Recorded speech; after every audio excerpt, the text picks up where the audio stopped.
Chicken biryano ng Indiano ba ang hanap mo? Eh di magluto ka kung ayaw mo. So, magluluto kami ng biryani. Ayan, nababad ko na siya. Hindi ko na nabidyohan mga impacta yung pagtimpla ko dito sa manok kasi hindi ko pa sana i-vlog. Trial and error pa lang kasi namin ito ng nanay ko. Kasi nga, first time ko lang magluto ng chicken biryani. Tapos itong nanay ko naman, 3 years sa Saudi, nagkatulong doon kaso year 2017 pa yun. So 7 years na yung nakalipas kaya sabi niya, di niya na rin masyadong kabisado yung pagloloto ng chicken biryani. So para sa mga sangkap na ginamit ko sa pagbabad nitong manok, curcum or turmeric powder ang mata mo, biryani mix powder na nabili ko pa sa Saudi. Nilagyan ko din yan ng konting paprika, tinigaan ko ng konting kalamansi kasi wala tayong lemon. Asin ko pong singsing para magkalasa. O ganyan talaga maghalo ng pagkain ang mga Indiano, ha? Ginagaya ko lang kasi Indian version ito para mas manuot yung syrup. Nilalagyan din pala ito ng plain yogurt kasi itong nanay ko may flavor ba yung nabili niya. Ayan o, strawberry. Baka maglasang dessert pa yung biryani natin. Kaya all-purpose cream na lang nilagay ko. Naghiwa na rin pala kami ng maraming sibuyas, bawang at kamatis. Tsaka naghugas na rin kami ng basmati rice. Ayan. Matilda. Double XL yan, B. Sobrang hahaba niyan pag naluto. Nasa 4 inches siguro yan. Pakulo ng tubig. Ngayon, timplahan na muna natin yung para sa biryani rice. Bago natin lutuin yung manok. Tansya lang yung tubig, lagyan ng butter. O, ganun yung paglalagay. Dapat tatalsik siya, ha? Lagyan ng tuyong balat ng kahoy. Charot, cinnamon yan, B. Cinnamon roll ba yung tawag dyan? Hindi naman siya powder, di ba? Black lemon or dried lemon. Sa Saudi ko pala nabili yan. Ewan ko kung saan makakabili dito sa Pinas. Importante din siyang lagyan ng cloves. Mahal yan, B. Kaya dinamihan ko na talaga pagbili sa Saudi. Dahon ni Denise Laurel. Konti lang. Tapos tinanggal ko yung black lemon kasi pinatanggal ni nanay. Kukulay daw kasi yan. Baka mangitim yung kanin. Hinahalo daw yan kapag luto na siya. Ganun. Eh, di syempre nakinig ako. Alangan magmarunong ako dito ba? Kaya ako yung first time na magluluto nito, ah. Nilagyan ko na rin ng asin ko pong singsing. Kunti pa lang daw yung nilagay kong asin, sabi ni nanay. Kasi pag sa Saudi daw, Diyos ko, mataas timplada nila. Madami sila maglagay ng asin. So habang inaantay natin yan kumulo, magigisa na tayo sa sarili nating mantika. Naglagay ako ng butter, tapos dinagdagan ko ng konting oil. Ilagay ang sibuyas na kakaunti. Nakakapanghinayang man kasi manghiwa ng maraming sibuyas dito sa Pilipinas. Uy, Nga pala yung sibuyas?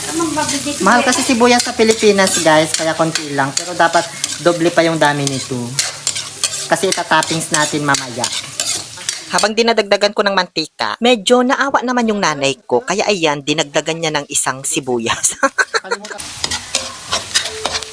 Malapit nang lumabas yung mga kaluluwa ng sibuyas. At the same time, malapit na rin kumulo itong para sa bigas. Okay na tong sibuyas, itabi na natin. Yung iba para sa toppings mamaya. Nagtira lang akong konti, tapos nilagay ko na ang bawang, la onion. Kasama na yung luya. May luya din pala to, nakalimutan kong banggitin kanina. Pagkatapos ay tomatis.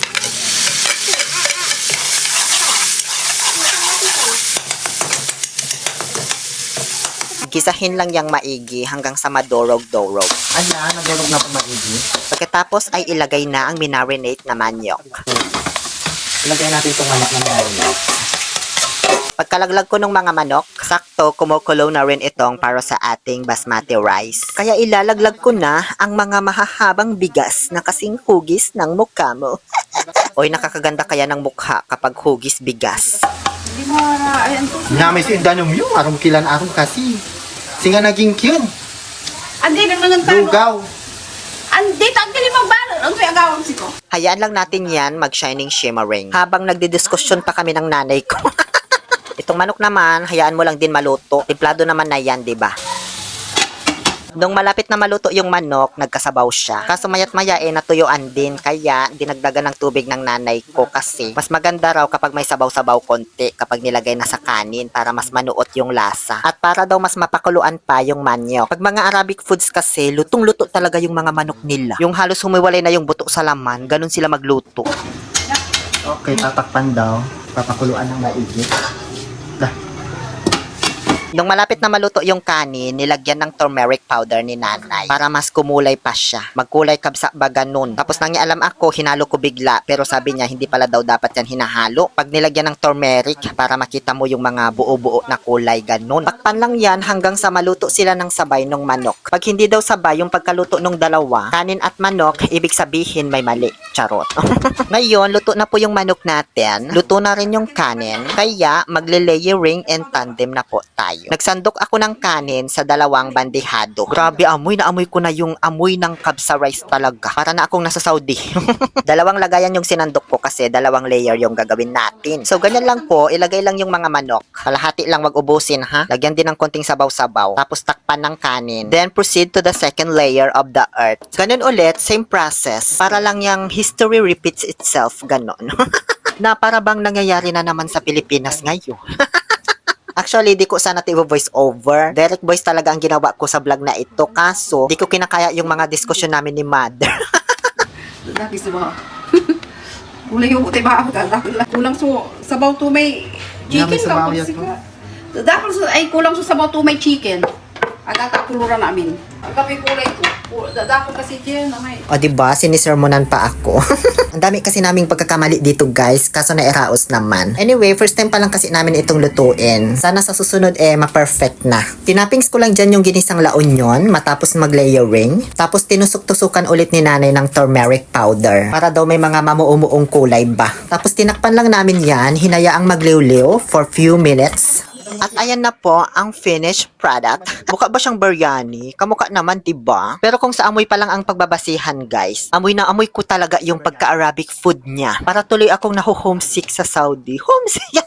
Nasa Pilipinas tas na homesick. Ngayon, tikman na po natin. Para dito sa kanin, kaamoy at kalasa naman niya yung kabsa rice. Perfect na ito para sa akin. Kumpleto man kasi yung herbs and spices na nilagay ko. Kinumpleto ko kasi talaga bumili yung mga herbs and spices sa Saudi bago ako umuwi. Kasi alam kong mamimiss ko ang pagkain ng kabsa. Pero dito sa manok, parang may hinahanap pa akong lasa, guys. Kailangan talaga siguro yung yogurt. Pero pwede naman na. Actually, naubos nga nung nanay ko yung kanin. Dami kasi nung naluto namin, tinabi niya talaga kahit wala ng ulam na manok. Tapos yun lang talaga kinain niya. Namiss niya daw kasi yung lasa. May nabigyan ako nitong luto ko, si First Kagawad Risa. Pinahatid ko pa sa bahay nila. Kasi gusto daw nila matikman. Kaso yung video, nabura naman nung kapatid ko sa cellphone niya. Di ko tuloy na isama dito. Para sa mga marurunong palang magluto nito, paki-comment naman yung mga nakaligtaan naming gawin para sa susunod ma-perfect na natin. So yun lamang po. Muli ito po ang inyong Happy Pill Oliver Castro na nagsasabing no to toxicity. Let's make people happy. Shukran like. Maasalama.